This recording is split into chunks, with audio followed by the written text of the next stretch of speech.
Muy bien, hermanos. Esta mañana vamos a enfocarnos en el Evangelio de Mateo, en el capítulo 15. Evangelio de Mateo, en el capítulo 15, los versículos desde el 21 hasta el 28. Mateo capítulo 15, versículo 21 hasta el 28. Allí nos dice así la palabra del Señor. Saliendo Jesús de allí, se fue a la región de Tiro y de Sidón. Entonces una mujer cananea que había salido de aquella región comenzó a gritar y a decirle: Señor, Hijo de David, ten misericordia de mí. Mi hija es gravemente atormentada por un demonio. Pero Jesús no le respondió palabra. Entonces, acercándose, sus discípulos le rogaron diciendo: Despídela, pues viene gritando detrás de nosotros. Él respondiendo dijo: No soy enviado sino a las ovejas perdidas de la casa de Israel. Entonces ella vino y se postró ante él, diciendo: Señor, socórreme.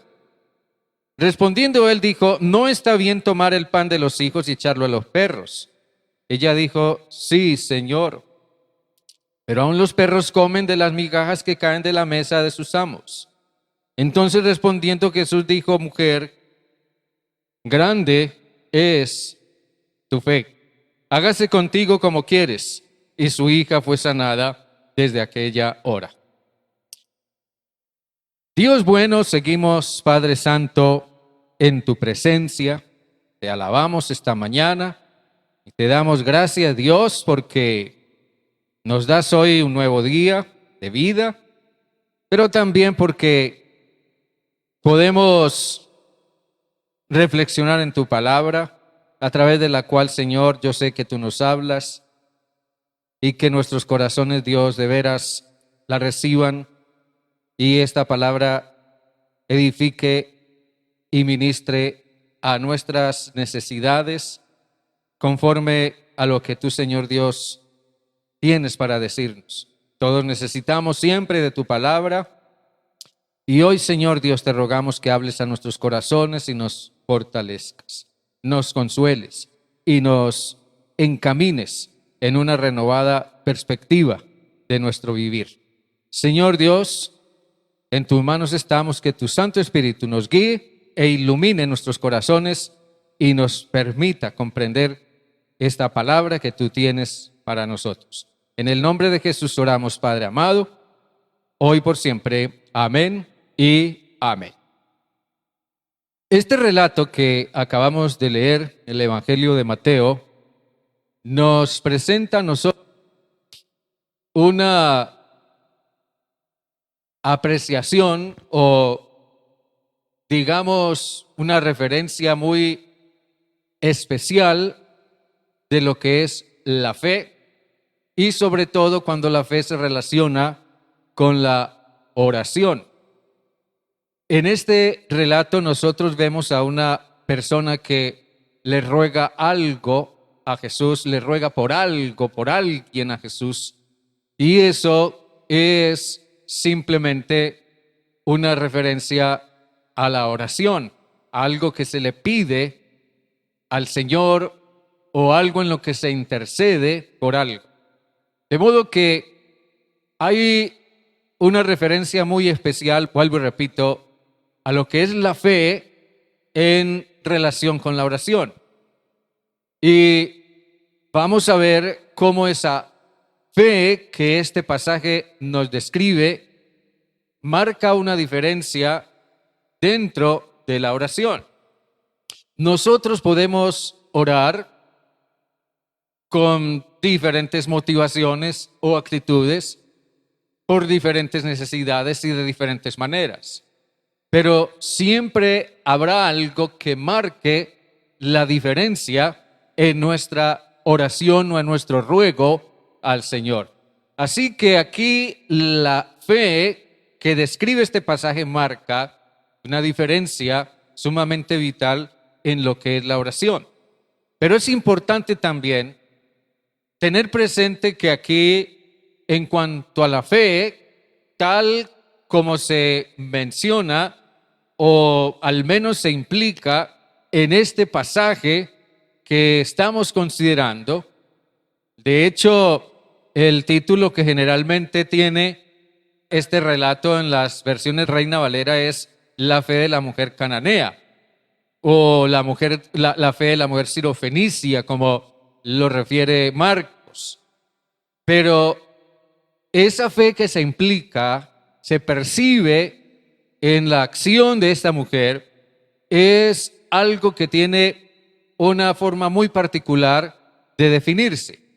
Por esa razón es importante que tengamos presente que en todo el Nuevo Testamento hay por lo menos lo que pudiéramos llamar 3 clases de fe.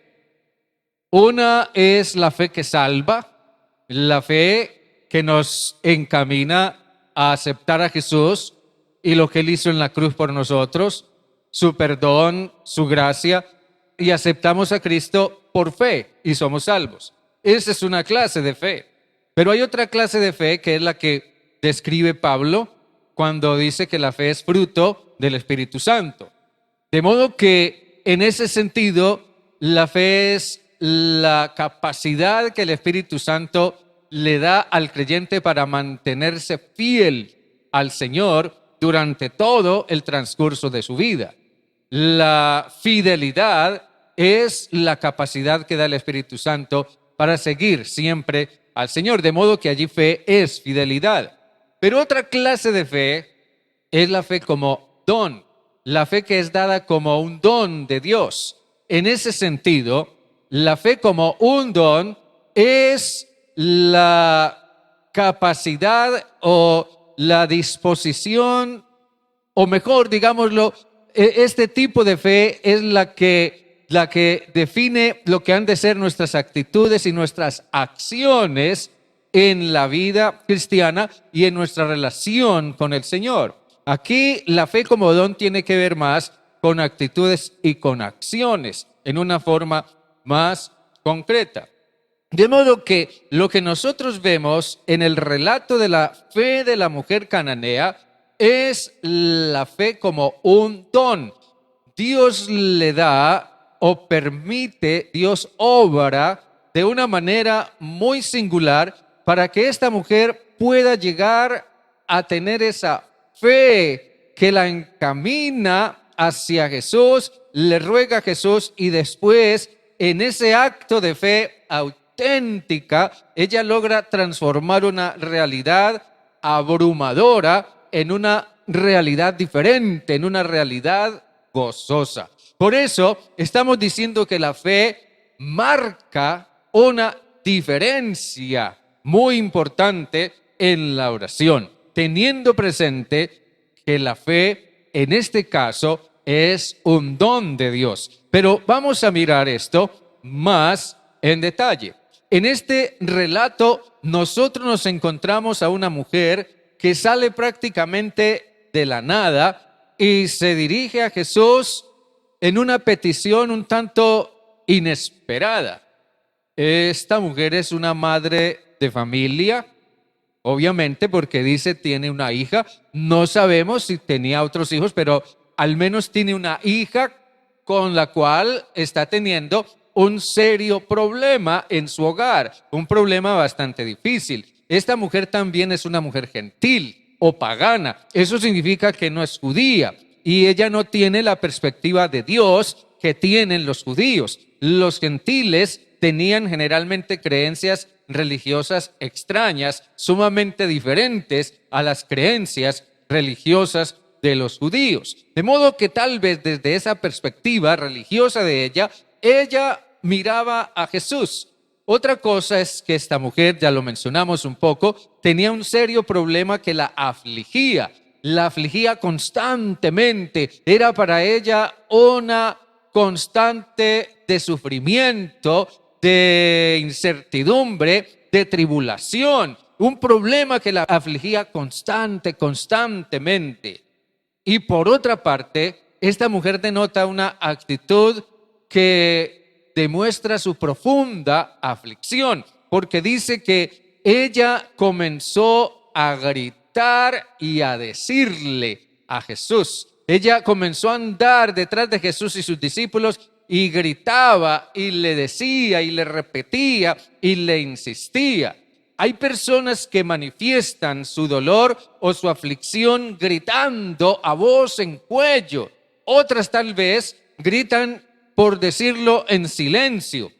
Pero el gritar es la mejor manera de decir: aquí estoy.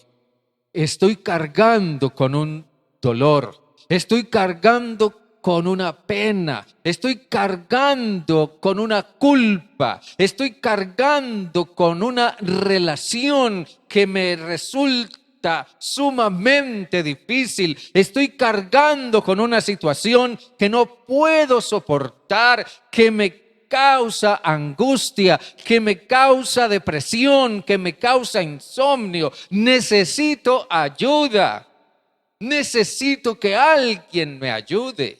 Inicialmente, la oración de esta mujer es sumamente apresurada, es ansiosa, es una oración un tanto obsesiva que le reclama a Jesús que haga algo por su hija, porque esa hija está sufriendo y ella misma también sufre con su hija. Es una oración apresurada, ansiosa delante del Señor Jesucristo. Y es importante, tener presente ese aspecto, esa actitud ansiosa, apresurada de ella, porque Jesús le escuche, le responda y haga algo por su problema. Pero ante esto, esta mujer que refiere Mateo se encuentra con varios obstáculos. Obstáculos que son de suprema importancia. Por una parte, el primer obstáculo es su condición de menospreciada. Sí, es una persona menospreciada. Esa quizás es la palabra. Es una persona menospreciada. Primero, por ser gentil, por ser pagana. Y segundo, por ser mujer. El hecho de que fuera mujer era ya causa, motivo de desprecio. En una sociedad sumamente machista, en una sociedad que aborrecía, odiaba en realidad a las mujeres. Y esta mujer tenía ese obstáculo ante ella. Por otra parte, obviamente, otro obstáculo era el prejuicio racial de los discípulos de Jesús.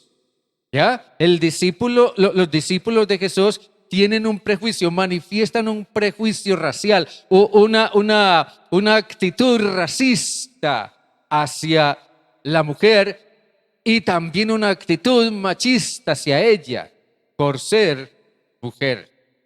Sin embargo, a pesar de todo eso, la mujer, dice Mateo, reconoce a Jesús. No sabemos ella por qué llamó a Jesús hijo de David, pero reconoce a Jesús y lo llama por su título mesiánico, Señor, hijo de David.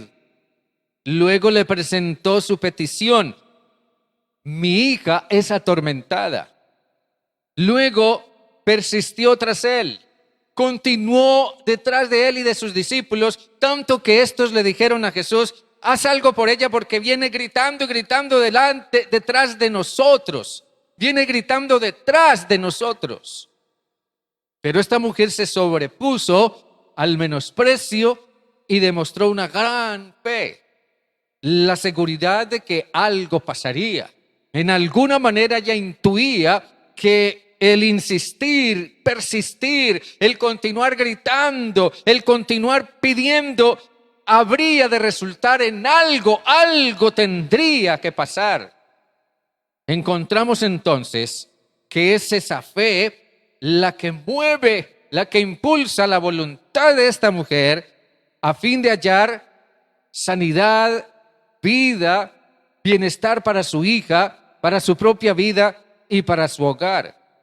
En esta narrativa nosotros podemos ver también quizás nuestra propia situación. No sé cuál sea su situación en este momento. No sé cuál sea la experiencia que usted esté viviendo o con qué esté cargando en su conciencia, en su mente, en sus emociones, o en cuanto a la salud de su cuerpo, o en sus relaciones de familia, o en cuanto a su vida en general, no sé. Pero nosotros podemos ver aquí quizás en alguna manera nuestra propia situación. Por eso, la fe de esta mujer nos enseña, por una parte, que una situación, cualquiera que sea, una situación puede ser innegablemente real. Y definitivamente, una situación puede ser innegablemente real. Alguien podría decir, pero es que usted no sabe por lo que estoy pasando o lo que estoy sufriendo o lo que estoy viviendo. Sí, una situación puede ser innegablemente real, definitivamente. Pero nosotros podemos verla diferente si la miramos desde la perspectiva de Dios. El problema real para esta mujer cananea era su hija, una hija que no sabemos, no nos dice el texto qué edad tendría la hija, si era una niña o una adolescente o ya una muchacha más crecida, no nos dice el texto, pero su hija era para ella su mayor preocupación, su mayor problema. Mi hija es gravemente atormentada por un demonio. Al menos eso significa que esa hija estaba pasando o estaba quizás involucrada en una situación que la hacía sufrir, y también la madre misma sufría con su hija y por su hija. No es fácil, desde luego no es para nada fácil ver a un hijo sufrir, cualquiera que sea la razón o el motivo. No es fácil ver sufrir a un ser querido. No es fácil sobrellevar algunas cosas en nuestra vida que nos resultan sumamente difíciles. Sí, ese era el problema de esta mujer cananea. Su hija era gravemente atormentada por un demonio. Para la mente moderna puede resultar difícil comprender este evento. En el mundo grecorromano del Nuevo Testamento, esto era muy común.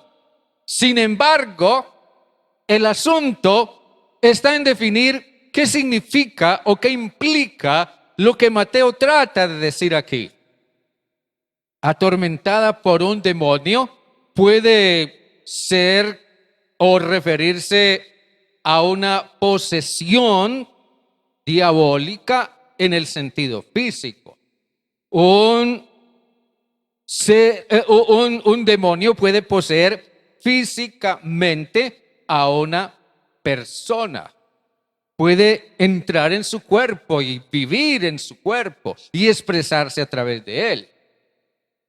La influencia del diablo a veces es visible, a veces se percibe de manera directa, como en el caso que relata Marcos del endemoniado de la región de Gadara, que vivía semidesnudo quizás en medio de los sepulcros en un cementerio, se golpeaba con piedras y lanzaba terribles alaridos y no permitía que nadie se le acercara. Y obviamente eso resultó ser una posesión diabólica en la vida, en el cuerpo de ese hombre, al que Jesús después liberó. Pero otras veces la influencia del diablo es o pasa inadvertida.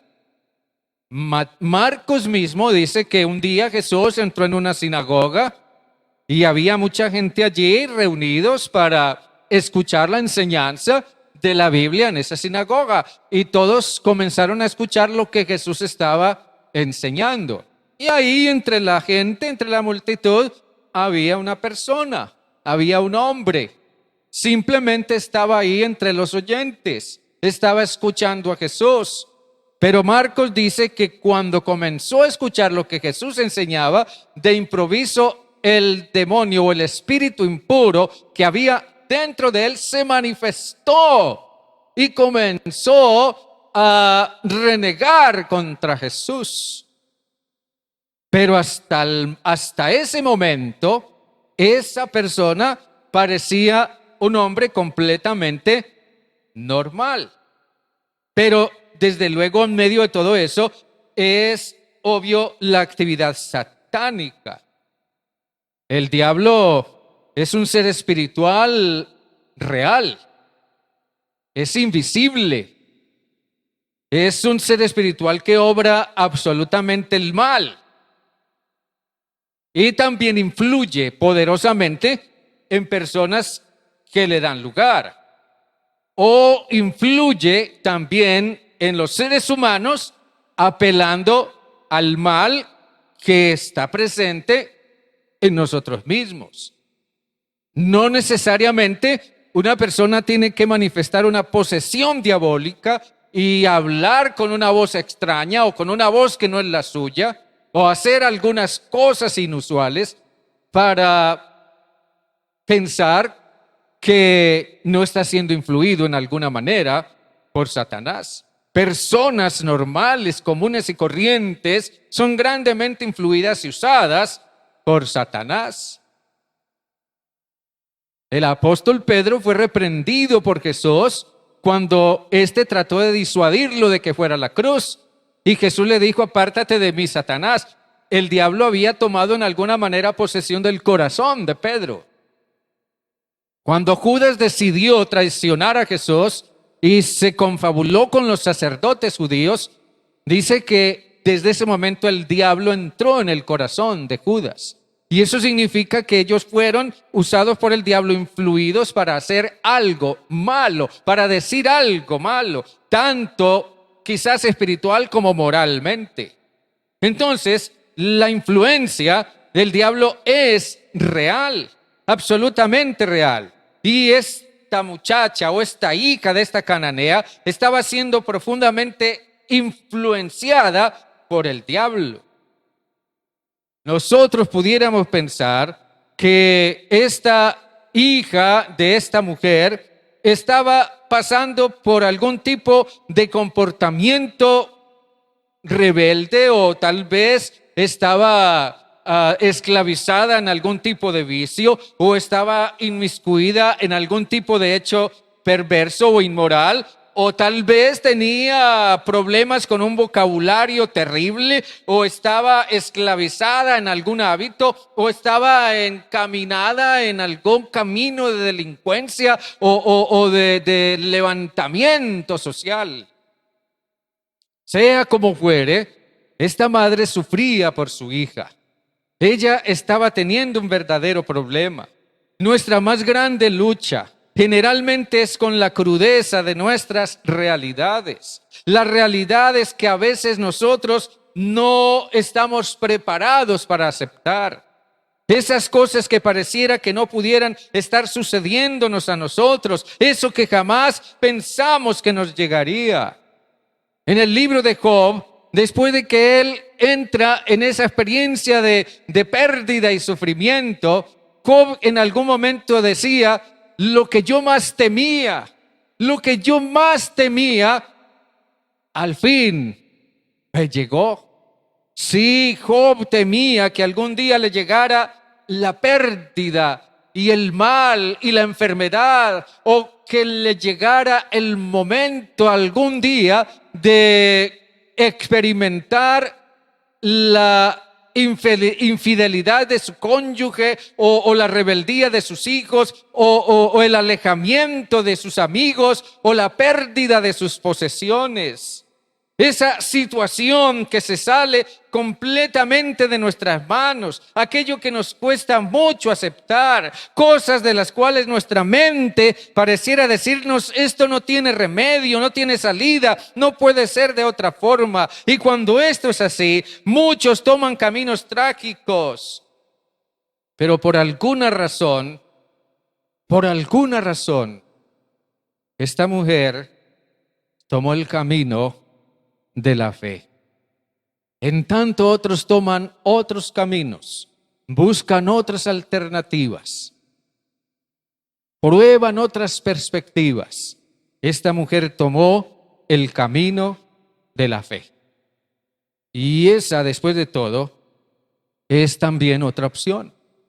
Ella decidió mirar las cosas desde una perspectiva diferente, quizás más forzada por las circunstancias, porque ella nunca imaginó que ese Jesús, hijo de David, del que quizás ella había oído hablar desde lejos, quizás habían llegado noticias a esa región de Siria en ese tiempo, que era un territorio aparte, ajeno al territorio de Israel. Quizás allá llegaban noticias de Jesús, el Nazareno, el milagroso, el que resucitaba muertos, el que sanaba enfermos, el que le abría los ojos a los ciegos. Quizás allá llegaran noticias, pero ella nunca jamás imaginó que aquel que en otro momento solo era una noticia lejana, de improviso fuera a presentarse allí, en su propio pueblo, en su propio barrio, en su propia calle, allí muy cerca de su propia casa. Sí, tal vez por esa circunstancia ella encontró allí una oportunidad de apelar a una perspectiva diferente.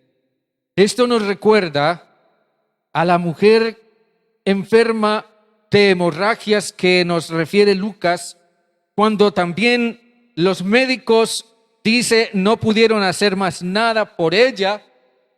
Los médicos hicieron lo que pudieron, hasta donde pudieron sus conocimientos y sus habilidades y las medicinas de ese entonces, pero tal vez en algún momento el médico le dijo: lo sentimos, pero ya no hay más nada que podamos hacer por ti. Esa era la perspectiva del médico. Pero ella, esta mujer, decidió mirar a Jesús, que era una perspectiva diferente. Y la verdad es que desde la perspectiva de Dios, las cosas son diferentes. Mateo nos narra también el caso de una niña de 12 años que murió realmente. Y alguien le pidió a Jesús que fuera a la casa de la niña para ver qué hacía por ella. Y cuando Jesús llegó, la niña había muerto. Y ya la estaban preparando para enterrarla.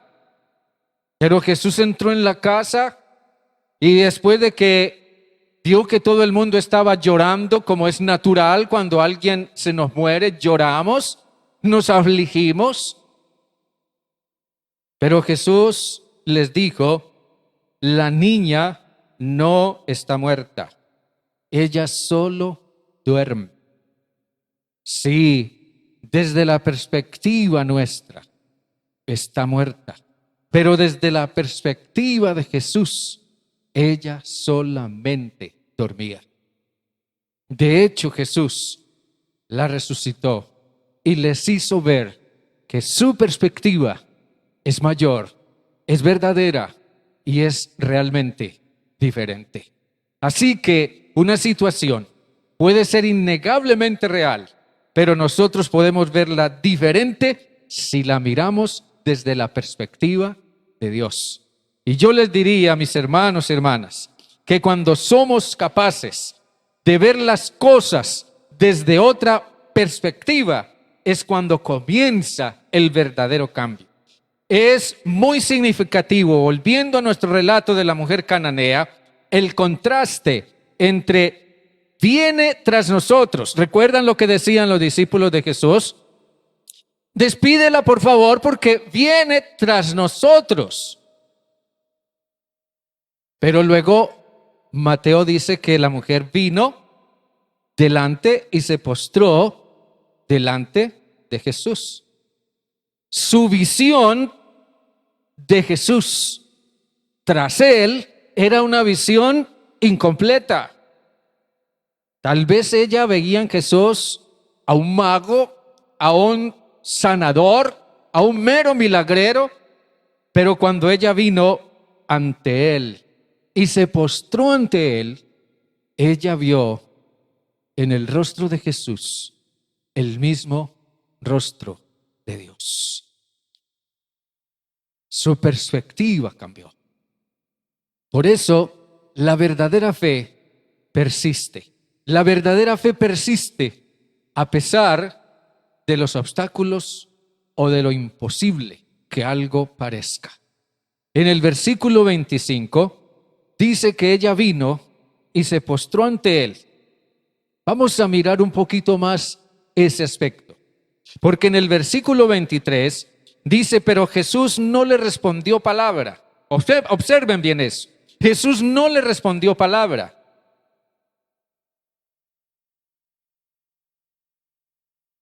Allí dice que Jesús no le respondió palabra, pero ella continuaba gritando detrás de él y de sus discípulos. Y en el versículo 25 lo leímos, ya dice que vino y se postró ante él. O sea, ella llevó a cabo una acción atrevida, muy atrevida. Para su época esa era una acción atrevida, porque en la cultura oriental del siglo I, las mujeres nunca podían andar, caminar o estar delante de los hombres. Ellas siempre tenían que ir tras él, tras los hombres, caminar detrás de ellos. Por eso esta acción fue una acción atrevida para esa época. Pero el punto es que lo que la motivó a hacer eso fue lo que Jesús dijo.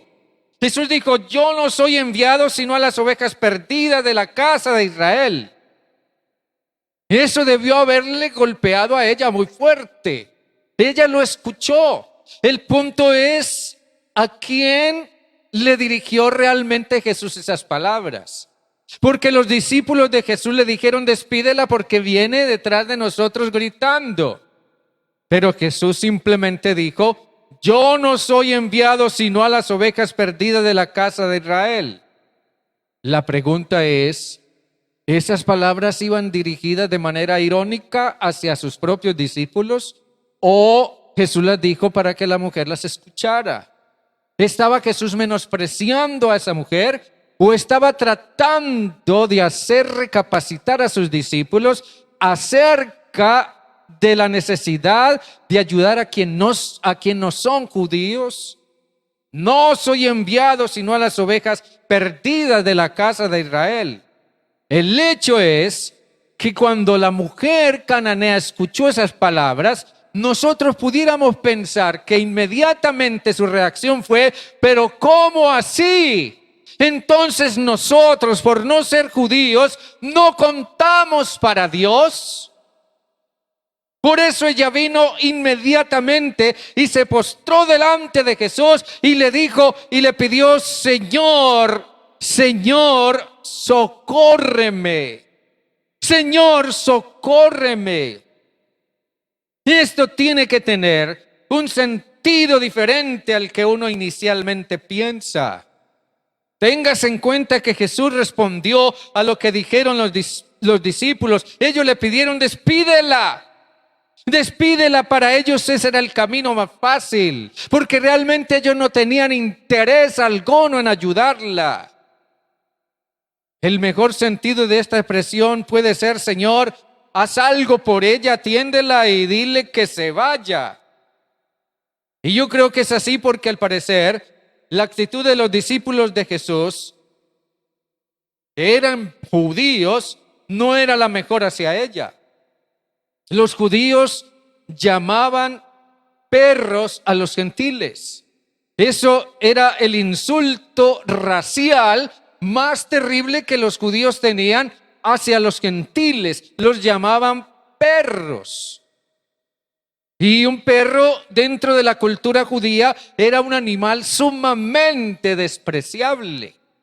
Y ellos consideraban a los gentiles como personas despreciables, tremendamente despreciables.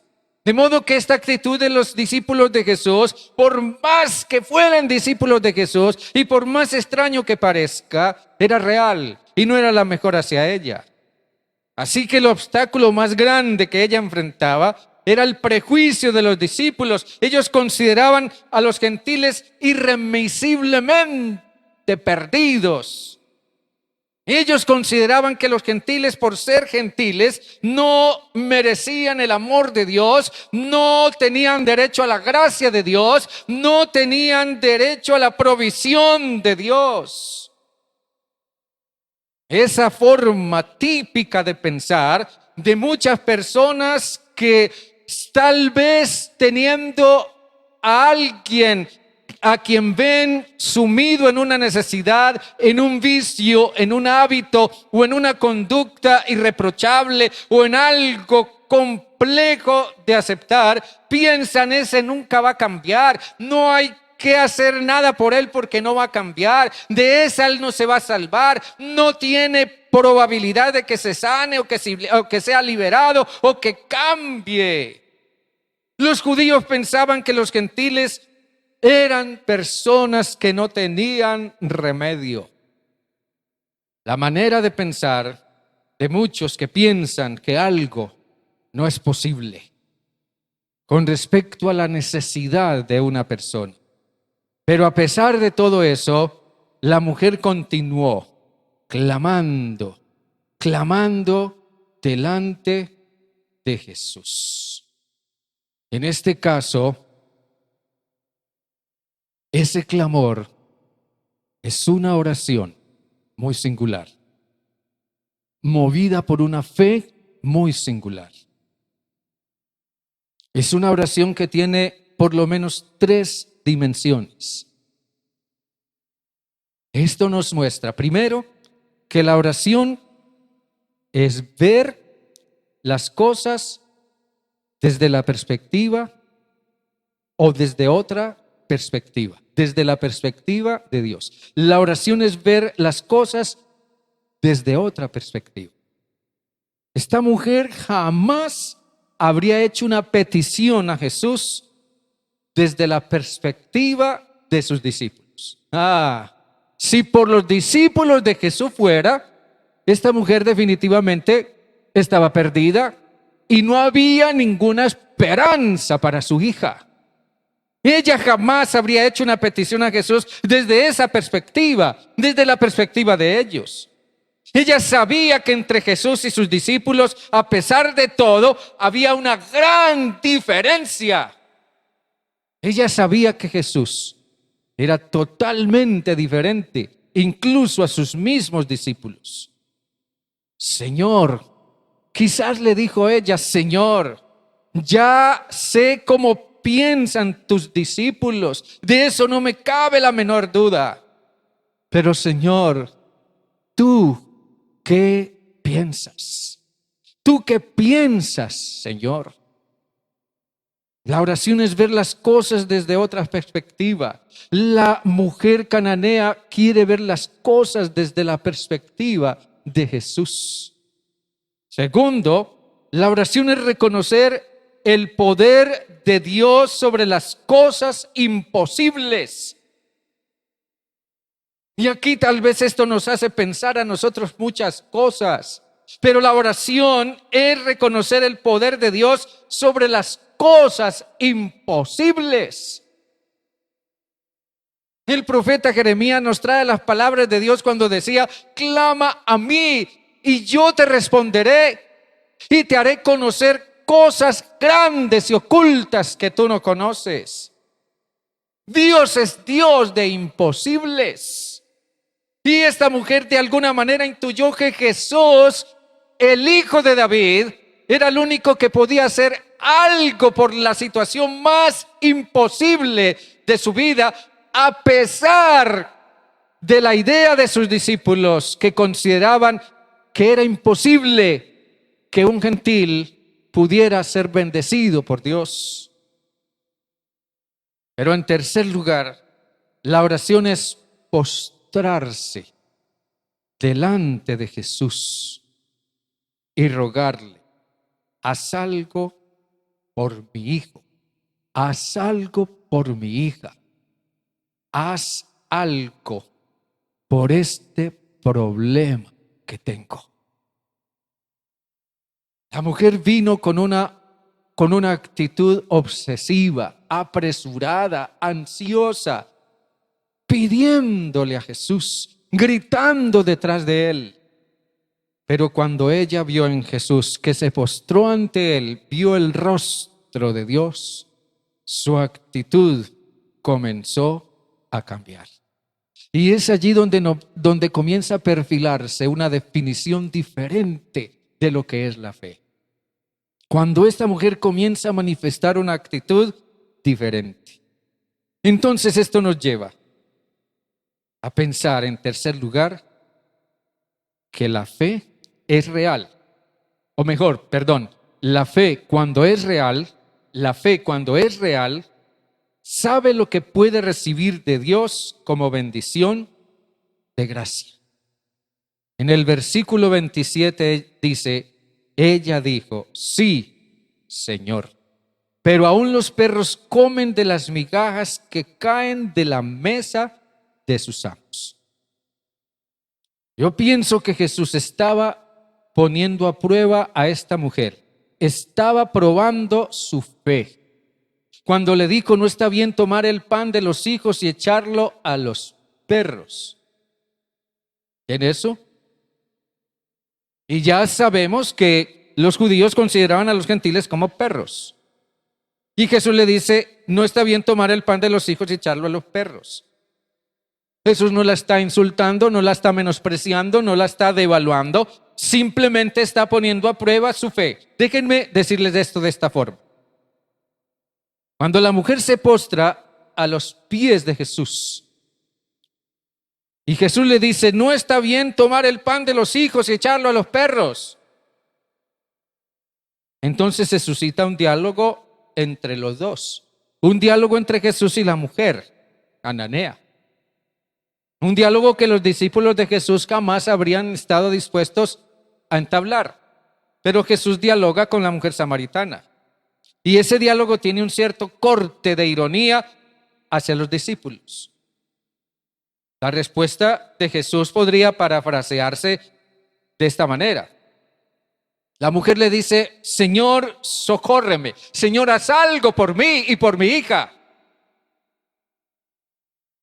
Ya ella no lo llama Señor, hijo de David. Ahora simplemente le dice Señor, como si acabara de descubrir algo o a alguien en quien ella no había pensado. Señor, haz algo, socórreme. Entonces la respuesta de Jesús se podría parafrasear diciendo: bueno, mujer, la verdad es que algunos piensan que pueden monopolizar las bendiciones de Dios y piensan que los demás son como los perros que no merecen nada. Y los discípulos de Jesús estaban oyendo eso. Y la respuesta de la mujer fue: sí, Señor. O sea, tienes razón, Señor. Pero aún nosotros, de los que se piensa que no merecemos nada, podemos aspirar a una pequeña muestra de la gracia de Dios que para nosotros será suficiente. Obsérvese que aquí se enfatiza una especie de progresión en la forma como la mujer cananea se dirige a Jesús. Cuando viene gritando tras él, lo llama Señor, hijo de David. Cuando al fin ella puede postrarse delante de él, ella le dice: Señor. socórreme. Pero al final, cuando Jesús le dice, no está bien tomar el pan de los hijos y echárselo a los perros, ella simplemente dice, sí, Señor. Ella dice, sí, Señor. Al final ella demostró una profunda humildad y una total dependencia. Ella estuvo dispuesta a aceptar lo que Jesús hiciera por ella. Estoy dispuesta, Señor, a aceptar lo que tú estés dispuesto a darme. Aunque yo sea un perro, aunque yo sea lo peor, aunque yo sea lo más despreciable, aunque yo sea lo más malo, pero estoy dispuesto a aceptar lo que tú estés dispuesto a darme. Y la fe es reconocer que Jesús es el Señor y que su voluntad es soberana sobre todo. No es tanto lo que nosotros queremos, es lo que Dios nos quiere dar y lo que Él tiene para darnos en el tiempo y en el momento en que haya de darnos. Nosotros podemos decir, como fue de grande su fe, fue también grande lo que logró. Hermanos y hermanas y amigos, la fe es intentar probar lo que hasta ahora no hemos intentado. La fe comienza por creer que un relato como estos, tan lejano en el tiempo, pero tan actual en el tiempo nuestro, es un relato verdadero e histórico y se refiere a algo que realmente sucedió, a algo que Jesús hizo en la vida de una persona como usted y como yo. Podríamos decir que esta mujer le apostó a Jesús y pudo llegar a entender que no se trata tanto de lo que yo quiero ni cuándo, sino de lo que el Señor tiene para darme. No, el Señor no nos dará su gracia. Dios no está dispuesto a darnos su gracia en pequeñas porciones, como a los perros. Dios no está dispuesto a darnos su gracia por migajas, como a los perros. Dios, cuando nos concede su gracia, nos colma de perdón, nos acepta plenamente, nos recibe en su presencia y nos colma de bendiciones. Nos derrama su gracia de una manera total. Si esta mujer hubiera dependido de los discípulos de Jesús, lo más probable es que ellos la hubieran echado como a un perro. Pero Jesús la recibió como a una persona que también era digna de la gracia y de la misericordia de Dios. Y la bendijo. Por eso le dijo, mujer, grande es tu fe. Nosotros podríamos decir, mujer, grande es tu humildad, grande es tu sometimiento a la voluntad de Dios, grande es tu esperanza. Por eso hágase contigo como quieres. Que el Señor nos conceda el que nosotros podamos tener esa actitud de humildad ante Él, más allá de nuestras oraciones ansiosas y angustiadas, nosotros podamos venir confiadamente ante Él y decirle, sí, Señor, no importando quién sea yo confío en lo que tú eres, porque tú eres un Dios de amor y de gracia inagotable. Que el Señor nos bendiga grandemente y nos fortalezca y nos ayude a sobrellevar nuestras diarias experiencias mediante una fe que busca otras perspectivas, la perspectiva de Jesús. A Él sea la gloria. Padre amado, gracias a Dios porque tú nos amas incondicionalmente. Nos amas con un amor muy, pero muy grande. Con razón decía Pablo. Decía Pablo, yo oro por ustedes para que puedan comprender cuál es la altura, la anchura, cuál es la longitud y la profundidad del amor de Dios. Hay quienes ven el amor de Dios de una manera absolutamente limitada, monopolizada, como si fuera para ellos nomás. Pero Dios, tu amor es para con todos, incluyéndonos a cada uno de nosotros. Gracias, Dios, porque tú nos extiendes también tu infinita misericordia. Tú conoces nuestras cargas, nuestras luchas, nuestras preocupaciones. Todo lo que en estos momentos, Señor Dios, de una forma u otra nos preocupa, nos angustia. Pero, Señor Dios, nosotros venimos también ante ti, como esta mujer cananea. Venimos ante ti y simplemente te decimos, sí, Señor, haz como sea tu voluntad, no como yo quiero, no como a mí me parece. Señor, como sea tu voluntad, haz en mi vida. Haz en mi hogar, en mi familia, en mi trabajo, en mis finanzas, en la vida de mis hijos, de mis hijas, en mi salud. Haz como sea tu santa voluntad. Porque yo sé, Dios, que tú no miras lo que somos, sino que tú te compadeces. Como dijera el salmista, si tú miraras a los pecados en nuestros corazones, Señor, no podríamos ni siquiera estar delante de tu presencia. Pero tú nos miras con compasión, con infinita compasión. Y nosotros nos acogemos a tu gracia y a tu misericordia. Que así sea en nuestras vidas y en las vidas de todos aquellos que necesitan de tu gracia y de tu paz. Señor, que los corazones clamen a ti en medio de sus angustias, así como esta mujer clamó y fue bendecida y su propósito fue alcanzado por tu sola gracia y misericordia. En el nombre de Jesús. Amén y amén. Mis hermanos, Dios les bendiga. Un gran abrazo, un saludo muy especial de quienes estamos presentes acá y que el Señor los guarde y mediante su voluntad nos veremos el próximo domingo. Bendiciones para todos.